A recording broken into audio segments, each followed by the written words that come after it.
اس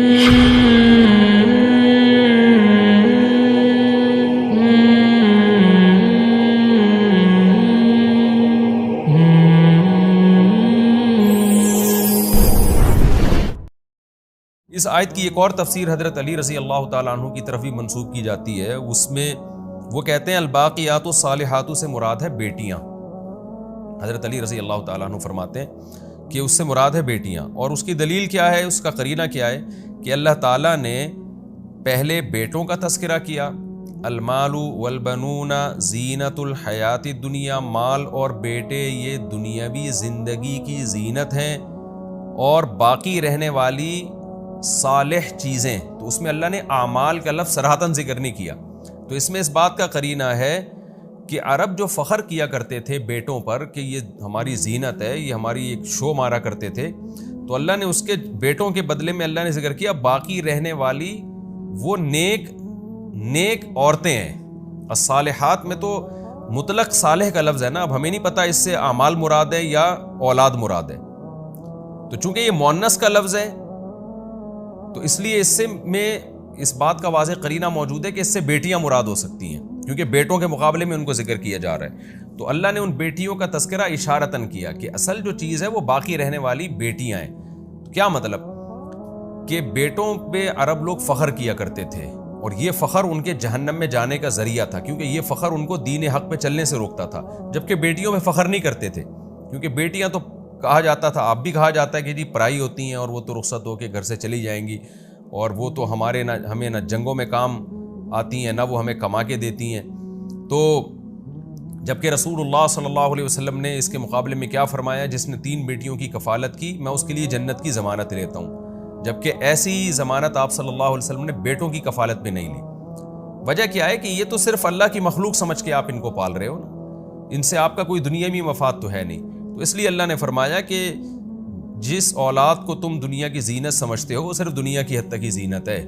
تو اصل تو وہ بیٹیاں ہیں جو باقی رہنے والی ہیں. باقی کا مطلب کیا ہے, جن کے اثرات ہمیشہ باقی رہیں گے, جن کی جو رحمتیں ہیں ان کو پالنے کی وجہ سے جو تمہیں جو نیکیاں ملیں گی وہ ہمیشہ باقی رہیں گی. تو یہ بھی بہرحال ایک تفسیر کی گئی ہے. اور خوب سمجھ لیں, جب مفسرین سے یا صحابہ تابعین سے اس قسم کی تفسیریں منقول ہوتی ہیں تو اس تفسیر کا مطلب یہ ہوتا ہے کہ الباقیات الصالحات کا ایک مصداق یہ بھی ہے. تو وہ تفسیر اس تفسیر کے اپوزٹ نہیں ہوتی جو جمہور نے کی ہے. تو حضرت علی رضی اللہ تعالیٰ عنہ کی اس تفسیر کو ہم اگر لے لیں تو اس کا مطلب یہ ہوگا, جو میری ایک رائے ہے وہ یہ ہوگا کہ والباقیات الصالحات کا اصل مفہوم تو یہی ہے کہ نیک اعمال, لیکن بیٹیاں بھی اس نیک اعمال میں داخل ہیں, ان کو پالنا. اور بیٹیاں اس موقع پر اس نیک اعمال کا سب سے پہلا مصداق ہیں. یعنی یہاں قرآن مجید میں الباقیات الصالحات سے مراد نیک اعمال ہی ہیں, لیکن ان نیک اعمال میں یہاں سب سے پہلا نمبر جس کو قرآن جس کی طرف اشارہ دے رہا ہے وہ ہے بیٹیوں کو پالنا. تو اس طرح سے دونوں تفسیروں میں تطبیق ہو جائے گی, کیونکہ بیٹوں کے مقابلے میں ذکر کیا جا رہا ہے اور مؤنث کے صیغے اس کے لیے استعمال کیے جا رہے ہیں. یعنی قرآن یوں بھی تو کہہ سکتا تھا نا العمل الصالح, نیک عمل, تو لیکن قرآن نے الباقیات الصالحات کا تذکرہ کیا.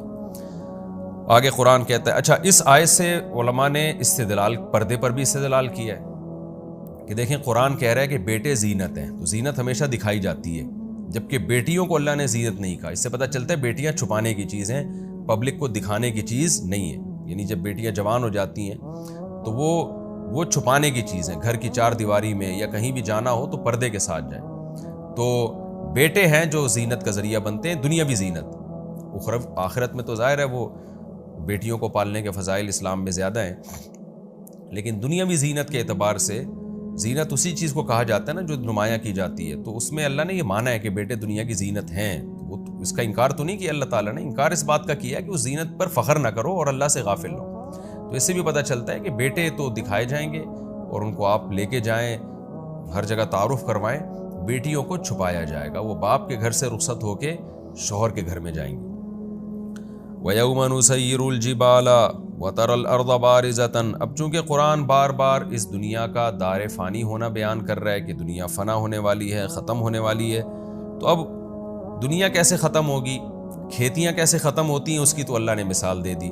اب اللہ بتا رہا ہے کہ یہ دنیا بھی ایک کھیتی کی طرح ہے تم پر بھی موت واقع ہوتی ہے، اس دنیا پہ بھی موت واقع ہوگی، تو اب اس دنیا پہ کیسے موت واقع ہوگی؟ قرآن اس کا تذکرہ کرتا ہے وَيَوْمَ نُسَيِّرُ الْجِبَالَ، جس دن ہم پہاڑوں کو اپنی جگہ سے ہلا دیں گے، وَتَرَى الْأَرْضَ بَارِزَةً، اور تم دیکھو گے زمین کو چٹیل میدان، کیونکہ پہاڑوں کا ہلنا یہ بہت مشکل ہوتا ہے، تو اللہ نے بڑی مثال دی ہے تاکہ چھوٹی چیزوں کا ہلنا تمہاری سمجھ میں آ جائے کہ جب بڑے بڑے پہاڑ K2 اور ماؤنٹ ایوریسٹ جیسے پہاڑ اپنی جگہ پہ نہیں رہیں گے تو پھر کیا چیز اپنی جگہ پہ رہے گی؟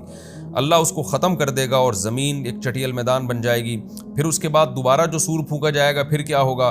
وَحَشَرْنَاهُمْ، ہم ان لوگوں کو جمع کریں گے، فَلَمْ نُغَادِرْ مِنْهُمْ أَحَدًا، اور ان میں سے کسی ایک کو بھی ہم نہیں چھوڑیں گے، کوئی ایک آدم سے لے کے قیامت تک آنے والا آخری انسان میں کوئی ایک ایسا نہیں ہوگا جو میدان حشر میں جمع نہ ہو۔ اس کے بعد کیا ہوگا؟ وَعُرِضُوا عَلَىٰ رَبِّكَ صَفًّا، اور اے مخاطب تیرے رب کے سامنے سب پیش کر دیے جائیں گے صف بنا کے۔ وہ صفیں کس ترتیب سے ہوں گی اللہ ہی اس کی تفصیل جانتا ہے۔ پھر اللہ خطاب کر کے کہیں گے لَقَدْ جِئْتُمُونَا كَمَا خَلَقْنَاكُمْ أَوَّلَ مَرَّةٍ، دیکھو جیسے ہم نے پہلی مرتبہ تمہیں پیدا کیا تھا وہ بھی ہماری قدرت تھی، اسی طرح آج تم ہمارے سامنے دوبارہ آ گئے، ہم تمہیں دوبارہ اپنے سامنے لے آئے۔ تو یہ بار بار جو ایتھیس اور ملحدین کے فضول باتیں کرتے ہیں نا، اس طرح سے انسان یوں کر کے وجود میں آیا ہے، تو اس کی نفی ہو رہی کہ پہلی دفعہ بھی ہماری قدرت تھی، یہ تو تم نے دیکھ لیا منی سے انسان بنتا ہوا تو تم نے کہا یوں بنا ہے، نہ دیکھا ہوتا تو تم لاکھوں کروڑوں سال تک فلسفے ہی پیش کرتے رہتے کہ یہ پہلی دفعہ بنا کیسے ہے۔ کوئی بھی نہیں مانتا کہ یہ منی کے قطرے سے 9 مہینے میں بن کے ماں کے پیٹ سے باہر آ گیا، کوئی بھی نہیں مانتا یہ، اور پتہ نہیں کیا کیا تھیوریاں پیش کی جاتی اور اس پہ کیا کیا فضول دلائل گھڑے جاتے۔ تو اللہ کہتے ہیں ہم نے پانی کے قطرے سے تمہیں ماں کے پیٹ میں 9 مہینے میں بنا کے نکال دیا، اور پہلی دفعہ بھی بہت عجیب طریقے سے تمہیں پیدا کیا تھا، کسی کو مرد کسی کو عورت بنایا، پھر ان کے ملاپ سے پھر نئی نسل تیار کی، پھر ان کے ملاپ سے، یا پتہ نہیں صدیوں سے یہ عمل ہوتا چلا آ رہا ہے۔ تو جیسے پہلی مرتبہ ہم نے تمہیں بنا دیا، دوبارہ ہم نے قبروں سے لا کے اپنے سامنے کھڑا کر دیا ہے۔ بل زعمتم، لیکن تم کیا سمجھتے رہے، لن نجعل لکم موعدا، کہ ہم تمہارے لیے کوئی وعدے کا وقت رکھیں گے ہی نہیں جس میں ہم نے تمہیں دوبارہ جمع کرنا ہو۔ تم یہی فضول باتوں میں لگے رہے کہ یہ کیسے پاسبل ہے، یہ تو ہو نہیں سکتا۔ ووضع الکتاب، اللہ کہیں گے کہ ہم تمہیں جمع کر کے بتائیں گے، دیکھو آ گئے نا تم۔ اس کے بعد کیا ہوگا؟ ووضع الکتاب، اعمال نامے رکھے جائیں گے لوگوں کے سامنے لا کے۔ فتر المجرمین، اے مخاطب تو مجرموں کو دیکھے گا، مشفقین مما فیہ، اس کتاب میں جو کچھ لکھا ہوا ہوگا اس کی وجہ سے وہ ڈر رہے ہوں گے، اس کتاب میں ان کی ساری بدعمالیاں ہوں گی جس کو دیکھ کر وہ گھبرانا اور پریشان ہونا شروع کر دیں گے۔ وَيَقُولُونَ، اور اتنا پریشان ہوں گے کہ کہیں گے یا وَيْلَتَنَا، ہائے ہماری بدبختی، مَا لِهَذَا الْكِتَابِ، اس کتاب کو کیا ہو گیا ہے، یہ کیسی کتاب ہے، لَا يُغَادِرُ صَغِيرَةً وَلَا كَبِيرَةً إِلَّا أَحْصَاهَا، کہ کوئی زندگی کا چھوٹا یا بڑا پہلو ایسا نہیں ہے، عمل ایسا نہیں ہے مگر یہ کہ اس کتاب نے اس کو محفوظ نہ کر لیا ہو۔ یعنی ایسا رزلٹ تو ہم نے آج تک کبھی نہیں دیکھا، کوئی ایک معمولی سا ذرہ بھی اس کتاب نے نہیں چھوڑا۔ حدیث میں آتا ہے، قرآن میں آتا ہے نا، یعلم خائنۃ الاعین، اللہ آنکھوں کی خیانت کو بھی جانتا ہے، ذرا سی آپ کی نظر ادھر ادھر ہوتی ہے نا غلط، اس کو بھی اللہ جانتا ہے۔ تو ایک ایک چیز لکھی جا رہی ہے اس میں، اور قرآن کہتا ہے واقعی ایسا ہی ہوگا۔ وَوَجَدُوا مَا عَمِلُوا حَاضِرًا، جو کچھ انہوں نے عمل کیا ہوگا نا اس کو اپنے سامنے موجود پائیں گے۔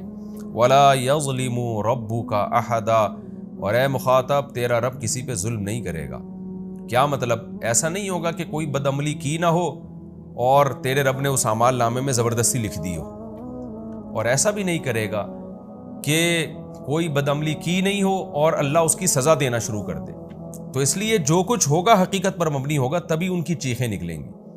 جب ہم رزلٹ دیکھتے ہیں نا، اور ہم دیکھتے ہیں کہ جو کام ہم نے نہیں کیا یا پیپر ہم نے اچھا دیا تھا نمبر ہمارے کم آئے ہیں، تو ہم ایک دم ٹینشن میں نہیں جاتے، بلکہ ہم کہتے ہیں یار یہ رزلٹ ہی غلط ہے، میں اس کو چیلنج کروں گا۔ تھوڑی سی پریشانی تو ہوتی ہے، لیکن ایک امید بھی ہوتی ہے کہ بھائی میں نے تو پیپر اچھا دیا تھا، یہ اتنے تھوڑے نمبر کیوں آئے ہیں، اس کا مطلب یہ پیپر چینج ہوا ہے یا جو چیک کرنے والا ہے اس سے غلطی ہوئی ہے، تو میں جو ہے اس کیس کروں گا اس پہ۔ لیکن اللہ کہتے ہیں کہ چونکہ وہ جو کچھ انہوں نے کیا ہوگا نا اس کو اپنے سامنے موجود پا رہے ہوں گے، اور تیرا رب کسی پہ ظلم نہیں کر رہا ہوگا، تو اس لیے ان کی جو چیخ و پکار ہوگی وہ بالکل بجا ہوگی۔ وہ دیکھیں گے یار یہ سب وہی چیزیں جو ہم کر کے آئے، تو اس لیے اللہ تعالیٰ فرماتے ہیں تیرا رب کسی پہ